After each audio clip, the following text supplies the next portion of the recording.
Jæja, Fríða og Smári, segjum mér nú aðeins frá tónleikunum sem þið eru að fara að halda. Þetta eru 10 ára afmælistónleikar fyrstu plötun okkar, Bottle of Blues, og þeir verða í Hljómahöllinu í Berginu. Fimmtudaginn, 30. nóvember. Núna fimmtudaginn. Hvernig var Klassar til?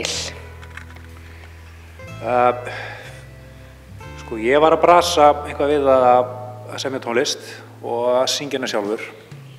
Gekk ekki alveg nógu vel, sko.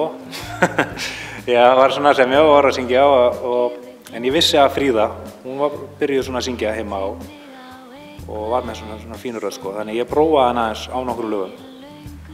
Og það einhvern veginn bara smellpassaði, sko. Ég man að það voru Aftanfestival tónleikar sem voru haldnir á Mamma Mia hérna í Sandgerði 2004 og ég man að, ég veit ekki hvort að þú hefur verið í skólanum, komst heim kl. 4 og tónleikarnir voru kl. 8 og þú sagðir, heyrðu Fríða, hérna væri nokkuð til að pröfa að syngja eitt lag með mér í kvöld. Hvað ertu gömul það? Ég hef verið 16 eða 17 og það var kannski bara fínt að ég fekk ekki meiri umhugsunarfrestir þess að segja nei eða einhvað að ég hefði kannski ekki sofið daginn áður. Stóri bróðir bara, já, nú kemur þú og syngur hérna með okkur, með mér í kvöld. Og já, það lukkaðist bara svona ótrúlega vel og það var einmitt þetta lag, Bottle of Blues, sem ég söng. Og við verðum að spila saman. Það var lag sem við sendum inn í blues-lagakeppni síðan og sem við unnum 2006. Rás 2, já. Sem var til þess að við ákveðum að kýla á plötu, sko. Þetta lag Bottle of Blues. Hvernig fór vinnan með fyrstu plötuna fram? Kitty Hjálmur, hann svona tók okkur eiginlega að sér, sko. Hann heyrði demóin og heyrði okkur útvarpinu svoleiðis og hann sagði að sko, við værum með eitthvað, sko. Hann glöggur á svoleiðis og sagði að Fríða væri með röddina, sko, sem væri hægt að vinna með. Svo hann tók okkur að sér í stúdíóið og kallaði á stráka til að vinna með okkur. Meðal hann Sigga Hjálm og Gumma B og einhverja stráka, einhverja svona, sem kunni aðeins að spila. Svolítið sjá þær í bransanum. Og síðan bara töldum við í bara. Við svona röndum bara dálítið blind í sjónveginn, sko. Já, við vorum með einhver 10 lög og síðan bara töldum við bara í og hefnaði svona svakalega, sko. Það var einhvern veginn svo góður andi yfir þessu. Ég man reyndar hann var nýbúinn að selja húsið mitt þegar ég var að taka upp þessa plötu og átti hvergi heima og ég svaf í bílnum fyrir utan geimstinn nokkra nætuna þegar við vorum að vinna langt frameftir og hann KK var að taka upp á sama tíma bluesplötuna sína og í einu laginu á þessar plötu þá vitnar hann hann sefur í bílnum og ég vil taka það svona að vera að vinna í mig á þessum tíma. Hafið þið gefið út fleiri plötur eftir þá plötu? Já, við höfum gefið út 2 viðbót. Þessi plata kannski svolítið öðruvísi upp að hún mest á ensku en eitt coverlag á íslensku sem Bragi Valdimar gerði texta við, það heitir Örlagablues. En svo eru hinar plötunar Bréf frá París og Smástirni á íslensku.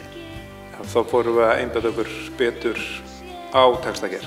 Fyrir fyrsta platan þá eru textanir eiginlega eftir mig á ensku en okkur saman okkur. En síðan að þetta var svona, við vorum að brjótast í gegn svona í heiminum, sko, og síðan vissum við, sko, á næstu plötu þá vildum við leggja miklu meira áherslu á texta og Fríða tók eiginlega alveg yfir þar. Og þannig að næstu plötur, sko, höfum við verið að vinna á íslensku. Það svona helsti munurinn. Já. Er erfiðara eða auðveldara að semja á íslensku eða ensku? Hvort finnst ykkur auðveldara? Fyrir mína parta, sko, þá það miklu erfiðara að semja á íslensku. Það léttara að komast upp með svona korni línur texta á ensku. En á íslensku þetta svo þessi línan alveg svo þunn, já, að maður getur dottið að vera svo rosalega væminn einhvers svoleiðis ef maður að reyna á íslensku, sko. Aftur á móti finnst mér samt þegar maður semur text á íslensku, þeir verða kannski meira sannir. Maður kemst einhvern veginn svolítið miklu dýpra í tungumál og getur kannski svolítið leikið sér meira af því það er móðurmálið manns. Maður þekkir það betur. Já, mér finnst að ég þurfi að leggja meiri vinnu í texta á ensku heldur en íslensku. Ég skil hvað það segja. Nú hefur íslensk tónlist verið bara svolítið mikið, svona upprennandi rapparar og aðrir, er það ekki bara svolítið gott? Alveg frábært sko. Og það er svo skemmtilegt það sem þeir eru að gera líka, þeir eru að beygja tungumálið svo sko, þannig að þeir eru að leika sér svolítið með það sko. Og það er bara frábært að það sé að vinna með íslenska tungu sko. Hefur samstarfið alltaf gengið vel hjá okkur systkinunum? Ég var að segja já eða það hefur... Já og jú, sko, hún náttúrulega, Fríða er náttúrulega svo yndisleg stelpa. Ég hef alveg tekið dýfur og farið upp og niður sko, en hún hefur alltaf staðið með stóra bróðir sko, og verið eins og það sko. En svona í gegnum árin þá hefur þetta bara verið ansi gott sko. Já, ég myndi að segja það. Við erum ótrúlega tengd. Sem er þá kostur væntanlega í samstarfi, ekki satt? Jú, já. Við vitum oftast hvað við viljum gera sko, og þurfum oftast ekki að tala saman og svoleiðis hvert ég læta henni kannski að fá lag eitthvað svoleiðis og hún veit alveg nákvæmlega hvað textin á að vera sko, og textin kemur tilbaka og maður bara veitu hvað er þetta að lesa á hurðunum minna? Já, það er svolítið þannig. Þið eru með nokkra velvalda tónlistamenn með ykkur á afmælistónleikunum. Segjum við aðeins frá þeim. Það er kannski fyrst að nefna hann, Pálmar, sem er bróður okkar. Hann er á bassa og kontrabassa. Hann spilaði líka á aðra blötuna hjá okkur. Hann var eitthvað í Danmörku þegar fyrsta platan var. Hann er þann á bassa. Bara líklega besti bassaleikari sem ég hef spilað með. Síðan erum við með, þetta er eins og að kalla föruneytið með okkur. Við erum með Óla Ingóls og trommur sem ég þekki mjög vel. Hann var með mér í Tommy Gun og verið með mér í ýmsum verkefnum, bara svo þéttast í bransanum sko. Þannig erum við komið geggjað þannig rytmapar, Pálmar og Óla sko. Og síðan erum við með Óla Þór frænd okkar, móðurbróðir. Þannig að þetta er svona lítið fjölskyldufílingur. Og Hlynur. Það má nefna það leika, Óli Þór var valinn gítarleikari í músíktilrauna. Já. En hann var 17 ára. Já. Hefur engu gleymt. Síðan er Hlynur, hann er stórsöngvari og munnhörpuleikari. Hann syngur með okkur og spilar gítar, stóru vinur minn. Og síðan erum við með einn annan snillingi viðbót sem heitir Stefán Örn. Stefán Örn, einn besti tónlistarmaður landsins, svakalega fær. Íkorni er listamannanafni hans. Hann er bara eins og besti í bransanum hérna í Íslandi sko. Hann spilar á píanó og synta og svona og syngur líka. Og hvað hafi verið að gera núna undanfarin ár sem klassast? Við höfum verið bæði í þessu tónlistarlífi að halda tónleika það sem við erum að spila okkur tónlist og svona kannski með stærra bandi. En svo höfum við líka mikið verið að koma saman bara tvö. Svona kjarnina hérna að spila. Koktelbóðum og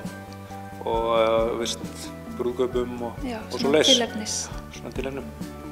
Sem er mjög fínt sko, það er gaman að vera í svona samkomum sko, þess vegna er þetta. Og þetta styrkir líka ótrúlega böndin að hérna spila svona mikið saman við ólík tilefni líka og svona þéttir mann. Já, við fórum líka til Frakklands í tónlistarkeppni. Já, það var góð ævintýri. Það getur bara tökum viðtal út af fyrir sér, fyrir það, einhvern tímann.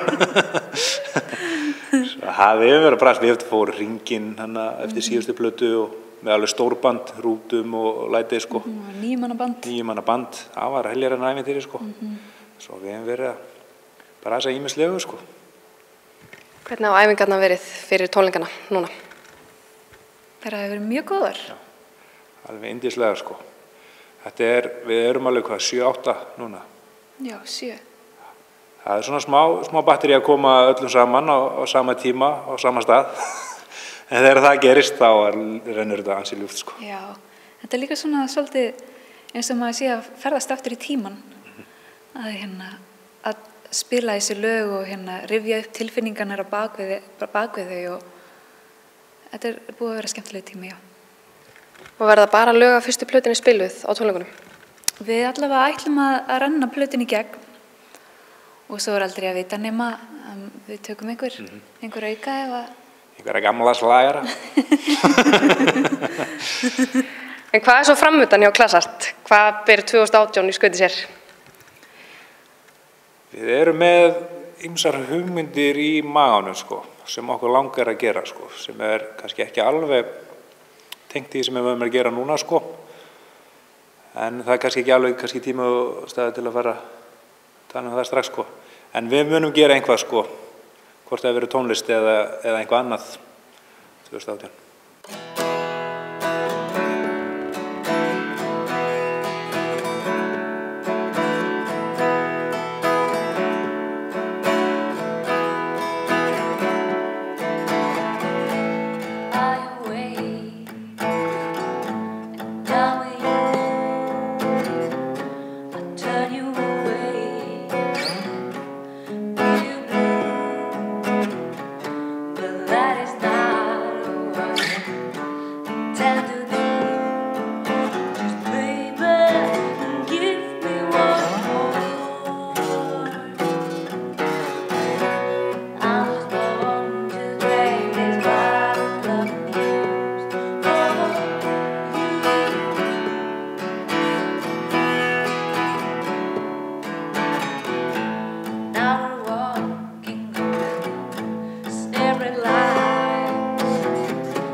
Reflection